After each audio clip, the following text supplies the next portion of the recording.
नमस्कार, आपका स्वागत है। मैं हूं मनीषा गुप्ता और हमारे खास शो में आज हम पेश करेंगे सोने चांदी पर बातचीत। आपको बता दें कि इस हफ्ते सोने चांदी में हमने एक सपोर्ट आता हुआ देखा है। यह हफ्ता काफी उठापटक वाला भी रहा। इंपॉर्टेंट इकोनॉमिक डेटा को रिएक्ट किया है सोने चांदी ने, और जो 3 important global central bank meeting थी वो भी अब यहां पर होती हुई नजर आई हैं। यूएस फेड की तरफ से ये क्लियर इंडिकेशन है कि आने वाले साल में आप 25 बेसिस पॉइंट की रेट हाइक्स अभी और देख पाएंगे, और उसके बावजूद हमने देखा है कि सोने चांदी में यहां पर सपोर्ट आया है। क्लियरली बाजार अब इस सब चीजों को फैक्टर इन करने लगा है। ईसीपी की बात करें तो वहां पर एज एक्सपेक्टेड सीधी हमने 25 बेसिस पॉइंट की रेट हाइक देखी है, और बैंक ऑफ जापान की तरफ से यहां पर लूज मॉनेटरी पॉलिसी सस्टेनेबल थी, जैसा कि बाजार एक्सपेक्ट भी कर रहा था। डॉलर इंडेक्स में अच्छी खासी गिरावट देखने को मिली। एक समय तो हमने 102 का लेवल भी यहां पर ब्रेक होता हुआ देखा, और उसका भी फायदा यहां पर काफी हद तक हमने मेटल्स में आता हुआ देखा, सोना चांदी इंक्लूडेड।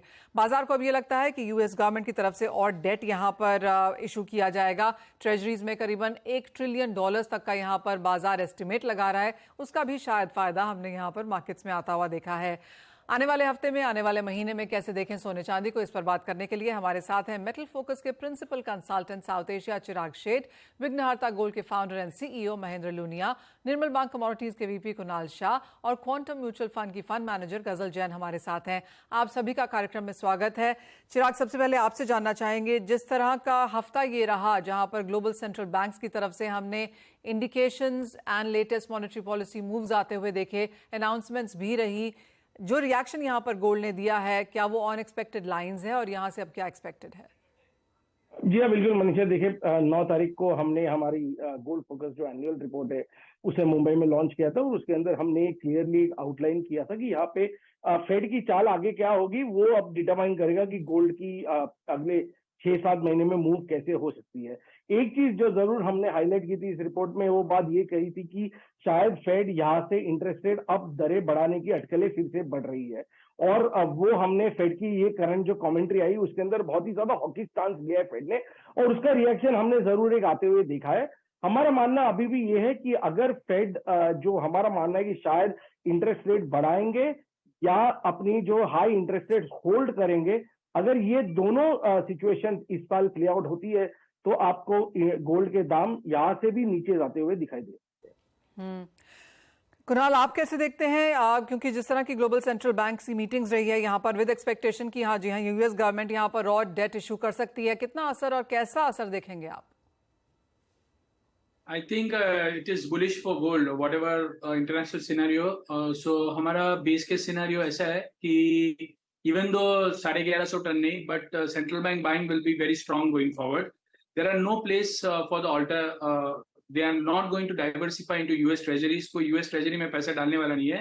So जो structural trend है वो change हो रहा है. पहले जो बहुत सारे देशों की सेंट्रल बैंक्स थे वो ट्रेजरी यूएस की ट्रेजरी में पैसे इन्वेस्ट करते थे. So now that entire thing is changing. Everyone is diversifying their foreign exchange reserve into gold.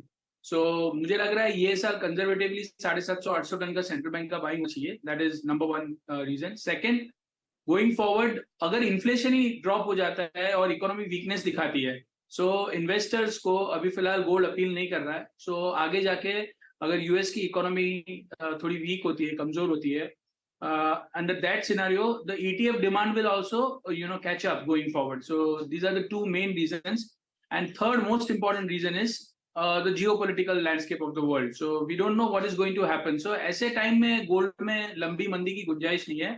$30-40 गिर सकता है. $1900 का बॉटम लग रहा है. मुझे तो कंजर्वेटिवली आप पूछो तो $1930 भी नहीं लग रहा है कॉमेक्स पे.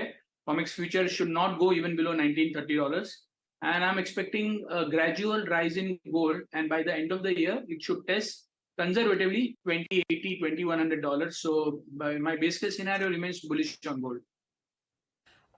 चिराग, आप कुणाल से कैसे बात करेंगे? देखिए, मैं और कुणाल एक्चुअली 2 साल से हम दोनों एक अलग साइड ऑफ द मार्केट बैठे हुए हैं.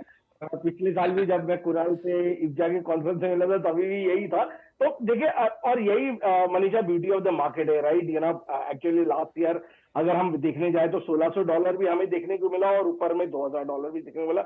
और ये मार्केट की ब्यूटी डिपेंड्स अपॉन कि आपका जो व्यू है उसका रीजन क्या है और वो कैसे प्ले आउट होता है वो देखना जरूरी है. तो best of luck to Kunal and best of luck to me. देखेंगे लास्ट में कि मार्केट कहाँ भी जाके सेटल होते हैं।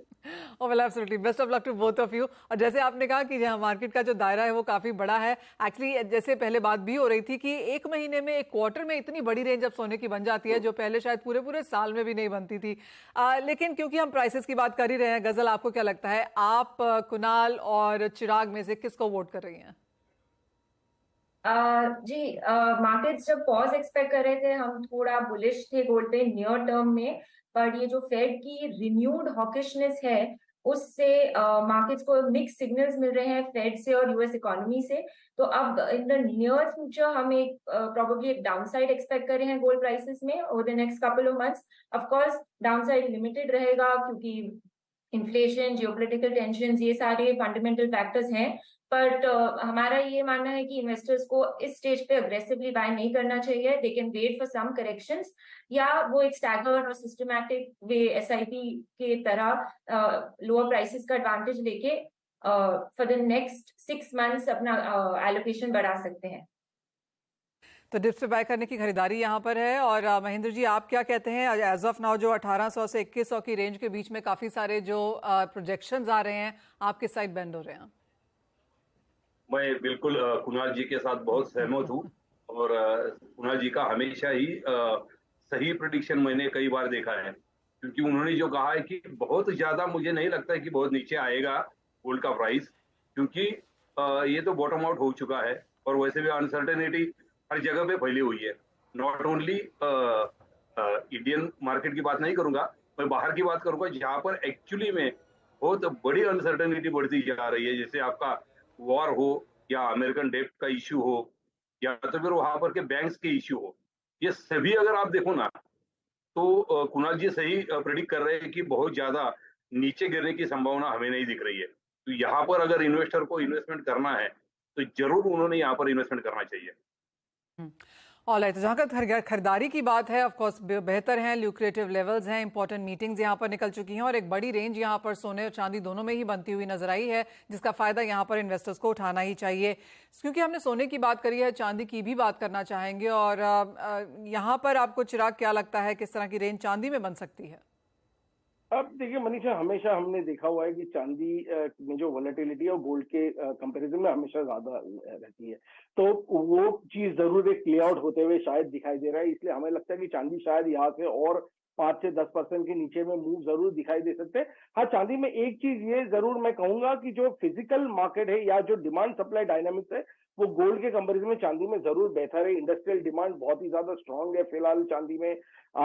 जस्ट एक जो चांदी के लिए थोड़ा बहुत जो नेगेटिव होते जा रहा है वो है कि जो चाइनीज इकोनॉमी है वो जितनी एक्सपेक्टेड थी रिकवर होने की, उस पेस पे शायद वो उतनी बहुत रिकवर नहीं हो रही है।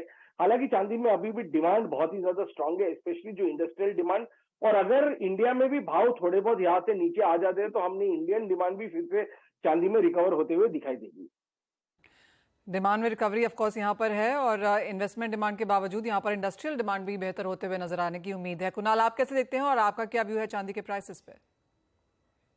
Even silver looks bullish to me. कोई भी कमोडिटी जब ईयर का स्टार्ट ही इतनी बड़ी डेफिसिट से करता है, वो कमोडिटी के फंडामेंटल तो तेजी के ही रहने वाले हैं। सो जो साइक्लिकल आपको अपवर्ड या डाउनवर्ड जो डाउनवर्ड मूवमेंट दिखता है बिकॉज ऑफ फेड या बिकॉज ऑफ कोई भी रीजन आता है, जैसे फेड का रीजन भी आ गया अभी, फेड वाज हॉकिश, बट उसके बावजूद भी कल शाम को सब ग्रेजुअली रिकवर हो गया। सो it's not about Fed anymore, it's about the demand supply also, and the demand supply is indicating towards a bull run in silver.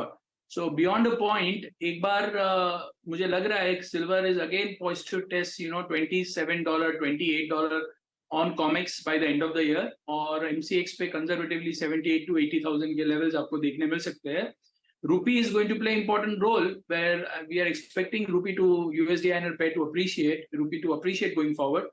So in that scenario, the appreciation में 1000-2000 रुपए का जो appreciation कम हो पाएगा because of rupee, but the trend definitely looks bullish looking at the demand and supply number and the overall macroeconomic scenario, which caused the fundamental of bullions very positive. गजल, आप कैसे देखती हैं करेंसी इम्पैक्ट को? क्योंकि अगर इस हफ्ते की बात की जाए तो डॉलर इंडेक्स करीबन 1.5% गिरा है और रुपए में हमने उसी तरह का इजाफा भी आता हुआ देखा है। तो एंड बिकॉज सोना चांदी दोनों हम इंपोर्ट करते हैं, कैलकुलेशंस यहाँ पर करने ही पड़ते हैं, उस लिहाज से कैसे करेंगी प्रोजेक्शंस? जैसे कि 2022 में रुपी डेप्रिसिएशन ने एक बहुत बड़ा रोल प्ले किया था डोमेस्टिक गोल्ड रिटर्न्स में। 2023 में हम रुपी डिपार्टमेंट से इतना बेनिफिट डोमेस्टिक प्राइसेस में नहीं एक्सपेक्ट कर रहे हैं। Having said that, international gold prices में हम बुलिश हैं एंड क्योंकि डोमेस्टिक प्राइसेस वहां से डिराइव होंगे, रिटर्न्स आर लुकिंग गुड। क्योंकि मॉनेटरी पॉलिसी डेवलप्ड वर्ल्ड में एक एंड के नियर आ चुकी है, अपसाइड यूएस डॉलर में हमें कम दिख रहा है और एफआई इनफ्लोज इंडिया में आते हुए दिख सकते हैं। इसलिए रुपी हम भी एक्सपेक्ट कर रहे हैं कि एक स्टेडी अप्रिसिएशन हमें रेस्ट ऑफ द ईयर देखने को मिलेगा। तो गजल, कोई रेंज है जो आप रुपए में यहाँ पर लेके काम कर रहे हो? The range is between 80 and 82. Alright, तो ये रेंज यहाँ पर रुपए की भी बनती हुई नजर आ रही है, यानी कि अप्रिसिएशन की तरफ यहाँ पर ज्यादा झुकाव as of now Indian rupee का है। वो आपके सामने चार्ट्स हैं जो बताते हैं कि दर महीने यहाँ पर इस साल में रुपए का परफॉर्मेंस किस तरह से रहा है। अब बात कर लेते हैं खरीदारी की, और फाइनली 2023-24 के लिए हमने यहाँ पर सॉवरेन गोल्ड बॉन्ड की ट्रांचेस अनाउंस होते हुए देखा है। एक ट्रांच तो यहाँ पर अगले हफ्ते ही खुलती हुई दिखेगी। और महेंद्र जी, क्लियरली जिस तरह की खरीदारी हमने यहाँ पर सॉवरेन गोल्ड बॉन्ड्स में आते हुए देखी है, नवंबर 2015 से अब तक करीबन 27 टन की खरीदारी यहां पर की जा चुकी है, जो करीबन 12-13 हजार करोड़ के आसपास का होल्डिंग है। कैसे देखते हैं आप ये मीडियम, और जिस तरह की खरीदारी अब यहां पर होते हुए नजर आई है, आपको लगता है कि ये जोर पकड़ेगी? महेंद्र जी। जी हाँ, बिल्कुल जोर पकड़ेगी, क्योंकि कई बार हमने देखा है कि इन्वेस्टमेंट की। हाँ, मेरा आवाज आ रहा है आपको? हाँ, आई एम देयर। आवाज आ रहा है आपको? जी हाँ, आपकी आवाज आ रही है हमें।